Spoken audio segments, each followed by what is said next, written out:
Hey guys, this is Pablo with Meditation Amsterdam. And in today's video, I want to answer a very relevant question, very pertinent question that came up from yesterday's video. And this viewer is asking about the take that certain non-dual teachers have about the processing of emotions and whether that can help or hinder our self-realization. So I want to read the question and then we can dive in detail into my personal take on it. So it says like this. It says, what do you say about the approach of some non-dual teachers who say that welcoming, between brackets, and processing emotions is only, once again, between brackets, prolonging and feeding the dual realm, so to say. According to them, it is better not to take the bait and say no. No, thank you. Can't explain better, but I think you'll get it. Thanks. So this is coming from Ivy Lee Ivana. So I think this is an interesting question because it points towards the precision required in the work that we do for the work to be effective. And it also speaks to flipping between the non-dual interpretation of things, which is always present, always the case, and always already resolved, versus the partial or the finite view of things. And also how, if we understand the kind of work that we're doing, we slowly flip from one to the other and afterwards integrate both.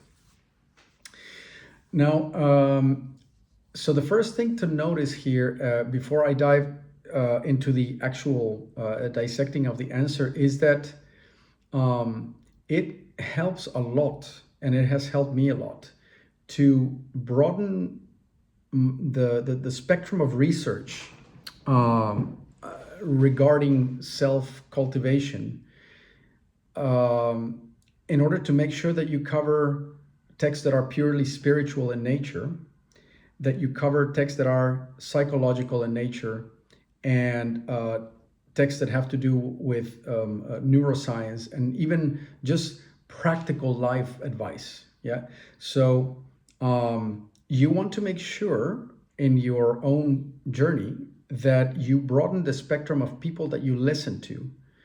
And whilst that might be confusing at the start, you want to be able to create a body of knowledge and a body of understanding in which truths of different levels don't conflict with each other. Because otherwise you might find yourself pinging between them, trying to somehow figure it all out. And whilst that could be seen as a kind of useful dissonance, or a useful dissonant state of mind, you could also just get lost in thought and lost in doubt and not knowing how the different pieces come together. So part of what I try to do in this channel is I try to bring those angles into the explanation so that you can digest the different levels wherever possible. So I'll give you an example of this. So the last book that I was reading and I took with me to Madrid a couple of weeks ago was Amrut Laya. Right? So this is by Sri Siddharameshwar Maharaj, Nisargadatta's teacher. And it's fairly advanced and rather into the sort of purely spiritual type of advice. But the book that I'm reading now after I got back is much more on the practical level, and it's Psychology of the Future by Stanislav Grof. And see, if you do that enough, you join the dots, and then you're able to navigate these apparent discrepancies between what the pure non-dual say versus what someone would be recommending on the relative side of things. Do you have to do this? Perhaps not, but if you want to understand the process and be able to guide your process of realization, then I believe this to be an important element in that. So having said all that, oh, and one last note on that, it just speaks to the autonomy and self-reliance that you can have in the process. So that you don't have to rely on third-party experience, that you can listen to your own experience and have that experience informed by people who have had experiences that are further down the line. So all of that said, the take of the non-dual is about welcoming and processing emotions, only prolonging duality, is correct or incorrect depending of the stage which you're at. So in the very beginning stages of emotional work, or before you start to do emotional work, chances are emotions hit you. You are completely illiterate. You can't really put a name to them. You don't know where they're coming from. You are totally taken in by them, and you are totally identified with them and in full reactivity, right? So let's call this the blind stage of the work. Now, as it happens, even in that stage, when things are pretty bad in terms of mental health, maturity, and cultivation, non-duality is already the case. It's already so that you are one unitary monad, or one singularity, and that you are not separate from those emotions.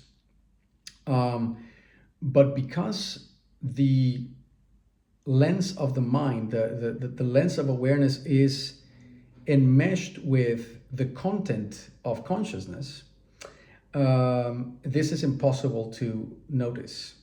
And this will be the case all the way up until pure non-duality. You will always be in the non-dual state.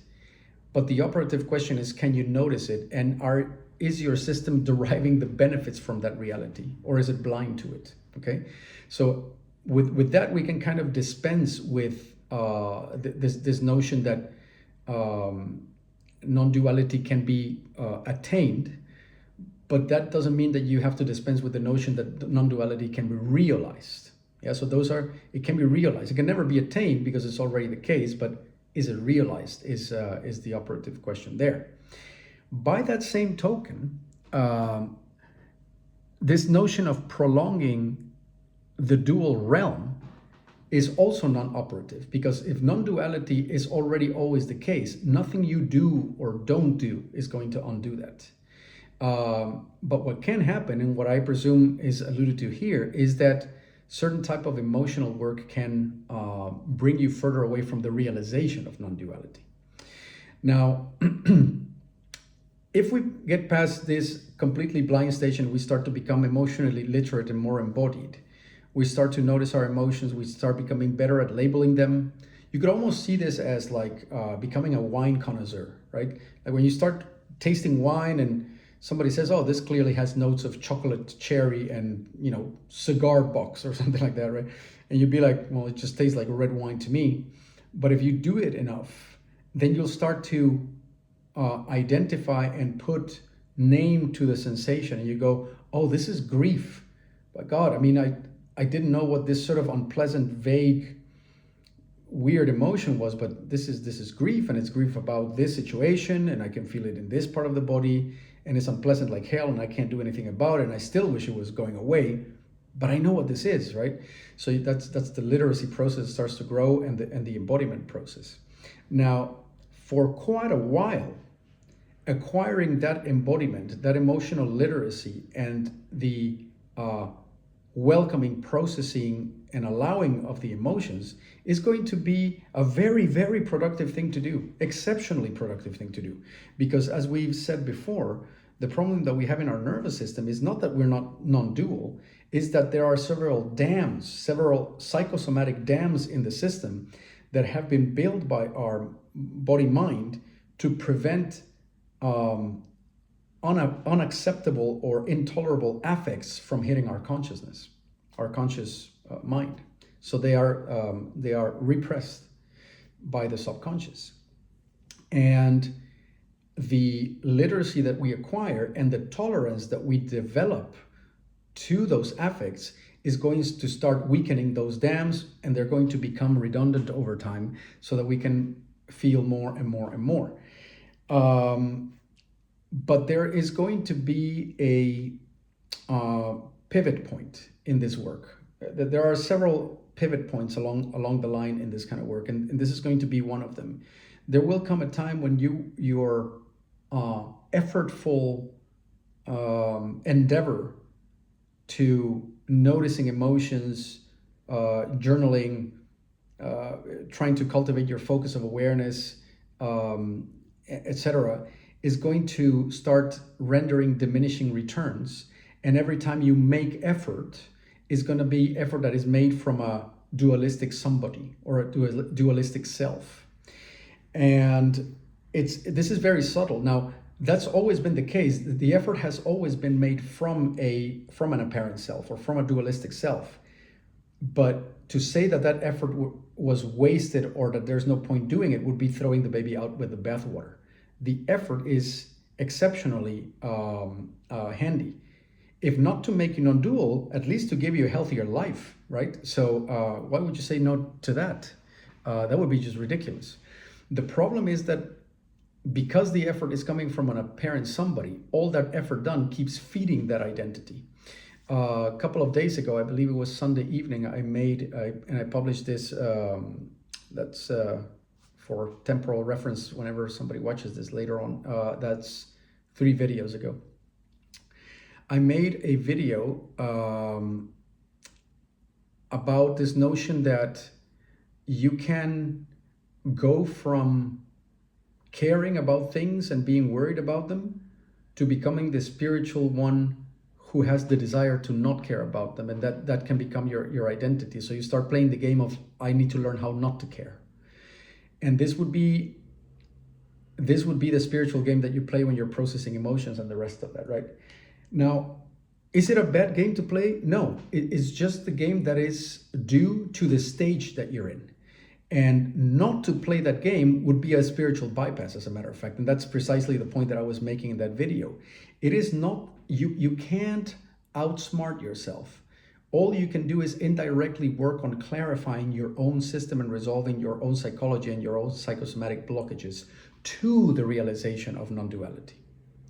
So if before you've cleared your house and cleaned your system or cleansed your system, you buy hook, line, and sinker into the non-dual speech of there's nothing to do, you can truly believe in non-duality, but what you're going to have is a major part of your system completely bypassed, and you're going to become likely depersonalized and disenchanted with the entire thing, because you're just going to arrive to this sort of lame ass, I'm nobody and there's nothing to do, depersonalized, derealized stage. And the juiciness and the voluptuousness and the sensuousness of the true non-dual stage is just not going to be available to you. Your efforts have not been sincere. So the cleaning up of the muck is a fundamental part of the process. Is it being done by a non-existing someone? Yes. Is there a high likelihood that this will grow a spiritual ego in the process? Yes. Is it avoidable? Maybe for some people it might be avoidable, but not necessarily. Would avoiding it be tantamount to spiritual bypass? Extremely likely to be the case, I would say. So there's no point in trying to bypass that part of the process just because you get that non-dual realm is being quote unquote sacrificed or buried under the rubble of your spiritual identity. The process is such that with every deepening layer and every bit of depth that you colonize with your awareness, you start getting closer and closest to the sense of identity anyway. So the Indian yogic lore and Vedantic lore speaks about fire that burns camphor. Camphor is like this sort of jelly, well, I've never seen camphor, I shouldn't even explain what it is, but imagine that you're looking at this sort of jelly fuel that they put underneath cheese fondue.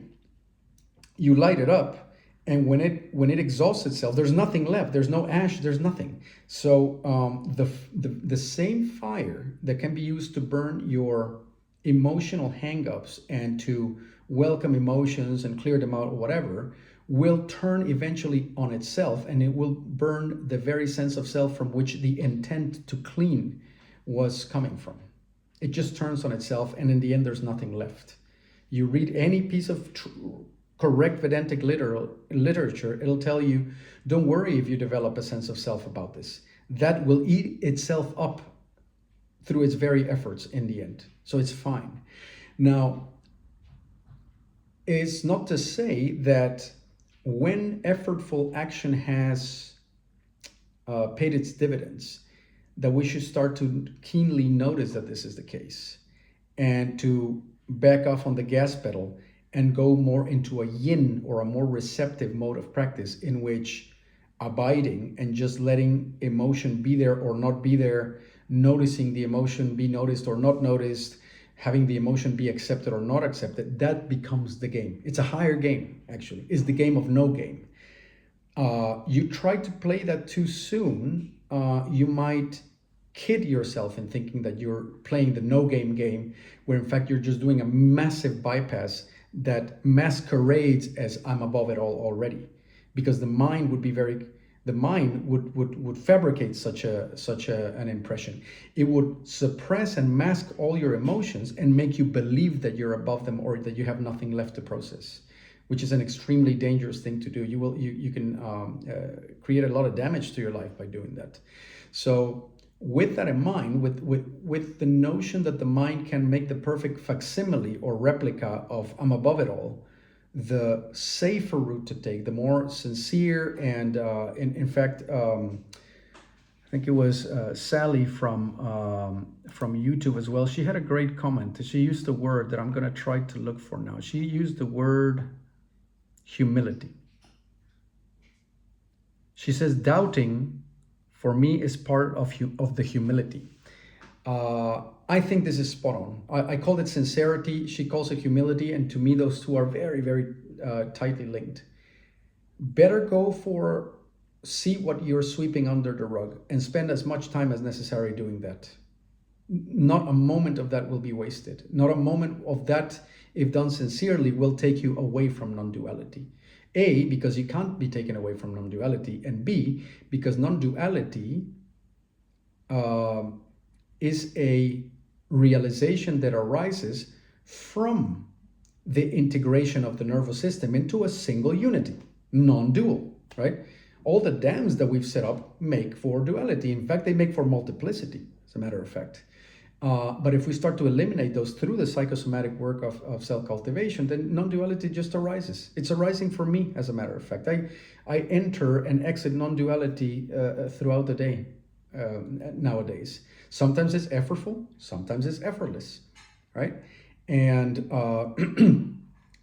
and in my experience, this has been a direct result of the emotional cleanup job that I've been doing for the past years, right? Like a direct result. I can actually, in fact, sometimes link specific somatic affects to the non-dual vision that I get. It's a direct link. So this would be my answer to this question, would be to say, do the work of stabilizing your nervous system, embodying more, training yourself to progressively face and open up to difficult emotional work, and let non-duality take care of itself. If you do this sincerely, you may grow a spiritual ego for a while, but that very sincerity will keep you in check. And eventually, as I said, as Vedanta explains, the fire will burn like camphor. It'll consume itself up. The same fire that lit up the flame of the pursuit of awakening will turn on itself and exhaust itself, and there'll be nothing left to do. There will be no one left to do it, but the process will have run its course properly, as opposed to trying to somehow outsmart the game. Because if you're trying to outsmart the game, then the question is, who's trying to do the outsmarting in the first place? Why so keen, right? Wouldn't that also bring non-duality, or rather, wouldn't that prevent non-duality in and of itself? Wouldn't trying to not dwell in emotions or try to avoid emotional work because it gets us away from non-duality be yet another ruse that we that I am trying to use to get to the goal quicker. So there's no avoiding this. There's no getting around it. Do the work is the answer, right? We need to educate ourselves to understand how this process works as well as we can. Follow sources that have made it to the finish line in ways that are wholesome, sincere, and well informed, and simply put our effort into it. I think that we will reap the rewards of the process. So that's my take on that question. I hope you guys share what you make of it in the comments. I'm very curious to hear what your take is. And as usual, if you think that this content can be useful to others, then you're liking, sharing, and subscribing makes the channel visible out there, and it's also very motivating. So thanks for watching. I'll be back with more pretty soon. Cheerio. Bye-bye.